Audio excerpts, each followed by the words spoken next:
చెప్పేది ఏంటంటే నా హంబల్ రిక్వెస్ట్ ఇది, మీరు దయచేసి ఈ సినిమాలో ఒక ట్విస్ట్ ఉంటుంది, ఒక ప్లీజ్ అది స్పాయిలర్స్ మీరు చెప్పకూడదని నేను కోరుకుంటున్నాను. ఎందుకంటే అది థియేటర్లో ఎక్స్పీరియన్స్ చేస్తే అక్ వేరుంటుంది. సో దయచేసి మీరు మీరు సినిమా చూసిన ఒక డిఫరెంట్ సబ్జెక్ట్తో వెళ్దాము, అంటే ఆడియన్స్ ఎక్స్పెక్ట్ చేయకుండా ఆయన్ని ఇలాంటి క్యారెక్టర్లో చూడని సబ్జెక్ట్ వెళ్దామని ఆయన కూడా అదే నమ్మారు, గట్టిగా నమ్మారు.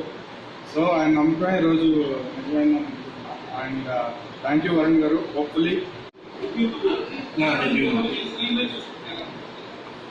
అంటే నేను చాలా ఎక్సైట్ అయ్యానండి. బిగ్ స్క్రీన్ మీద ఫస్ట్ టైం నన్ను నేను చూసుకోవడం, అండ్ ఇలాంటి మంచి మూవీలో నన్ను నేను చూసుకోవడం ఇంకా ఎక్కువ ఎక్సైట్మెంట్ క్రియేట్ చేసింది నాలో. అండ్ ఆడియన్స్ రెస్పాన్స్ కూడా like it's a Boost for every upcoming actors. ఇలాంటి ఛాన్సెస్ ఇస్తున్నందుకు రాజేష్ గారికి నేను రుణపడి ఉంటానండి కంప్లీట్ గా. అండ్ మూవీ కూడా మీ అందరికి ఖచ్చితంగా నచ్చుతుంది. It's a seat edge crime thriller. అందరూ ఖచ్చితంగా థియేటర్స్ లోనే చూడండి, అందరికీ నచ్చుతుంది. మీ మౌత్ టాక్, మీ సపోర్ట్ మా అందరికి, మాలాంటి కొత్త డైరెక్టర్స్ కి, యాక్టర్స్ కి అండ్ అందరికి కూడా చాలా సపోర్ట్ ఇస్తుంది. Thank you so much. Thank you.